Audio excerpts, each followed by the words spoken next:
So ఇవాళ మనకి 2016లో RERA act వచ్చిన తర్వాత ఏమైపోయిందంటే ఈ యాక్ట్ ప్రకారం ఏంటంటే రేరా నామ్స్ ఉన్నాయండి. ఎలాగైతే రేరా అప్రూవ్డ్ బిల్డర్ ఎలా ఉంటారో రేరా అప్రూవ్డ్ ఏజెంట్ కూడా ఉంటారు. సో ఈ విషయాన్ని మీకు నేను ఎందుకు ఇంత కూలంకుషంగా చెప్పాలనుకుంటున్నాను ఏంటంటే స్ట్రైట్ ఫార్వర్డ్ ఎవరైనా కూడా పర్చేజ్ చేద్దాం అనుకుంటున్నారు, వాళ్ళకి రైట్ ఇన్ఫర్మేషన్ కావాలి, రైట్ టైంలో వాళ్ళ ప్రాపర్టీ ఈ ఛానల్ త్రూగా వెళ్తున్నాము అంటే మనకి ప్రాపర్ ఇన్వెస్ట్మెంట్ ఉందా లేదా తెలుసుకోవాలి అని అంటే యూ షుడ్ అప్రోచ్ ఎక్కడైనా కానీ కూడా ఎవరైనా కానీ కూడా ఆ వ్యవస్థ పైన అవగాహన ఉన్న వాళ్ళతోనే మీరు సయోధ్య కుదుర్చుకోవాలి. సో ఈ విషయాన్ని నేను మీకు ఎందుకు చెప్తున్నానంటే అండి, మీకు రేరా యాక్ట్ వచ్చిన తర్వాత ఏంటంటే దేశం మొత్తంలో కూడా రేరా అనేది ఏజెంట్కి అనేసి ఒక స్పెషల్ నామ్స్ని డిప్లాయ్ చేసింది అనమాట.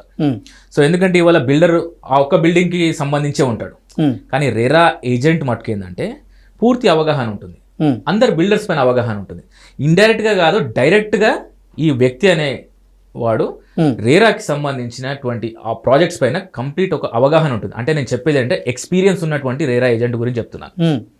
సో ఇప్పుడు ఏంటంటే ఎలా ఉంటుందంటే మీరు చాలా మటుకు ఎలా ఉంటుందంటే ఎవరైనా పర్చేస్ చేయాలనుకున్నారు అనుకోండి, వాళ్ళు అనుకుంటారు ఏంటంటే మనం డైరెక్ట్ ఓనర్ని కలిసాం కదా అనుకుంటారు. అంటే ఓనర్కి సంబంధించినటువంటి ఎంప్లాయీ ఉంటాడు, సో అలా కలవడంలో తప్పేం లేదు.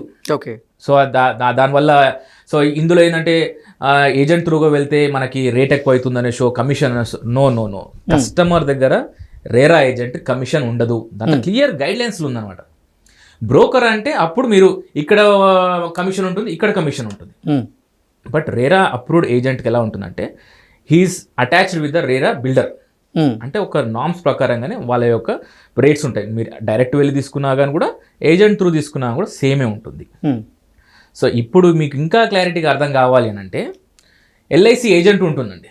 మీరు దీన్ని చాలా హైలైట్ చేయండి, ఎందుకంటే ఇంకా భారతదేశంలో మన తెలుగు రాష్ట్రాలలోనే ఇంకా దీనిపైన అవగాహన లేదండి. దీనిపైన అవగాహన ఎంత ఎంత విస్తారంగా మీరు ప్రచారం చేస్తే అంత మంచిది. ఎందుకు ఈ విషయం చెప్తున్నానంటే ఇలా కొన్న తర్వాత ఇబ్బందులు పడి రోడ్ల మీద పడేదానికంటే మొదలు ఒక మంచి అప్రూవ్డ్ ఏజెంట్ తనకు ఒక మంచి అనుభవం ఉండి తను మీకు న్యాయం చేస్తాడనేసి మీకు విశ్వాసం అనిపించినప్పుడు మీరు ఏజెంట్ త్రూగానే వెళ్ళాలి.